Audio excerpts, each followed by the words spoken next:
assalamu alaikum sonin kan kamukano do sonin ka khantelin kandano fam capable yakaru hakuni dem payara ka khantande khor yakaru ko bene giri du khanu igeti ni duwa mulutan yo ontumullo khori kuku inambutu ontumula khori kuku nanchimedo arrieringa yonku sukini kan karanga ankini ka simendo falleya ami sogo nyakitam korondu ko to korongiri khen konki nga anu ka passé à temps passé il est passé e wa nga khakuni ni nga khaso khantara ngitri kada ngurli nga pai ado khairi yakara ko faide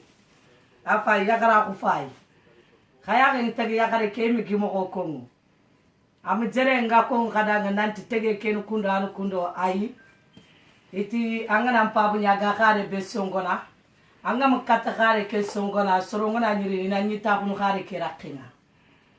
ma fanti lasana na manchan bangante nyani duna sugatu fanti cham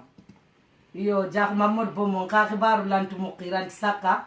mpaban med biju bomo nya khibaru musokun ka khibaru saka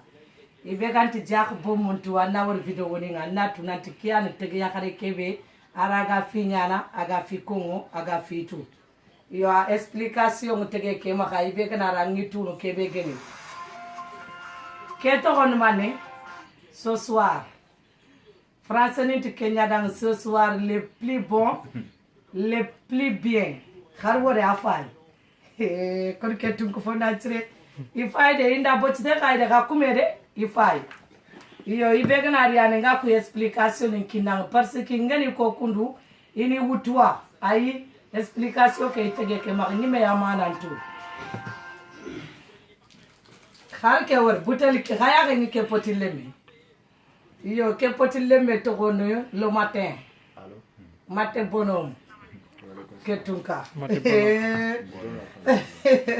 yo kuko gai kutu wa yo tege yakare kenda so ko bene kotana khagini mutani am gom lew kusuru ni nyimini mulile kundwa anda gamini anya fonu dunaya dai la kada lasu yere khai ke tu ba wolin chapeli de serbeni genyo tin wolin chapeli de afai wolin chape imu gobode kamaga tege ngiri tane tege ndinyo ma ay manyo de kiliani nyage bene lantu tu bane danga bane toko khai ke tu ba glace day sed rek guy ku bëgg lu sedd da ngay jaar ci kër gi gisee so jaaree fi rek lépp dina baax aduna mooy loolu daal afay man kon foni yara man kon soni ko khai ke tuba itin ke jara ko ñore maño benda legi ko ñore ngam ki faño kuni ngam daka maño begana daga ngam ko ñore kitanga na jak bu mu bang nin kan kitan ko ñore yo ibegant ko ñore tanga na re ngawre ko ngana nga gen kebe moy ci banex rek ki yaan kalamerin pay jak bu mu nga ruy kebe so ger kebe re duna suga ko ngi daga me kenman afaki ndiki yari khagana ya na mana ko nya ko mu fonu wacho kiya na fai ntuwalu ko ngala tinda ke se explique rini pola ke ngota wuro kiya ay wa fai khadi wori khamer jura nyan ke khamer mpo jura afai ke khagana ya na explication ngi kin khay parce que ntumo le secret ke duna suna ke femme capable anoa chikanam ifa khadi wori explication tu yerde tege keno ko pakanya na daga takuno yo gundo kesu yano ko nga adaga takuno itu bakku kundo sabune pa nyim wankentikia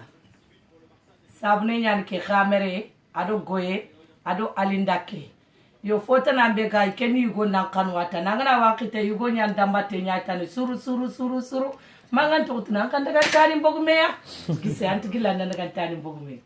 daga tani bogume fonne awakiyani seresuga ke wakin keta yugon tilatna parce que kene nyalli ngon yakado do timi dami kembe wala yakare kene nyana lingo kero na patam punche no nyaga kene param frontin kon ketunka asuyere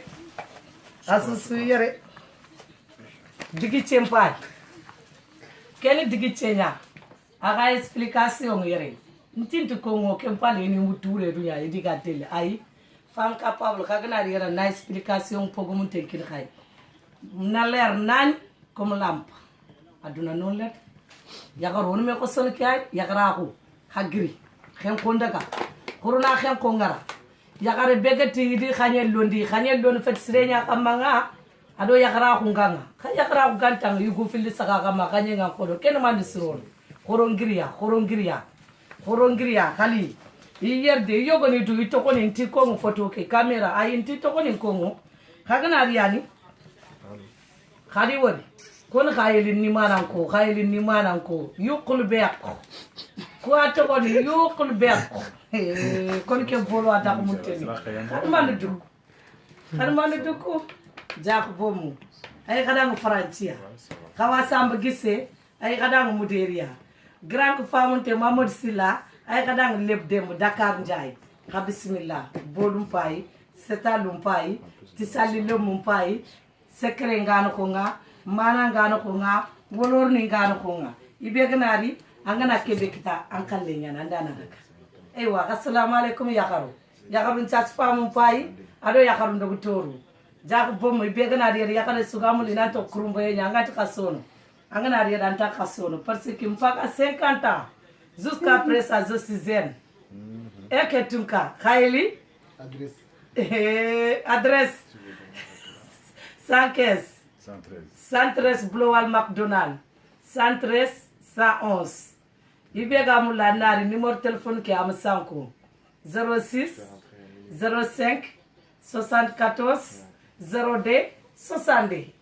sere sugar ke apieta nangar ko tanang khen tege ya kare ka bismillah ndaga to ngon ma burgani khelamu len kam assalamu alaikum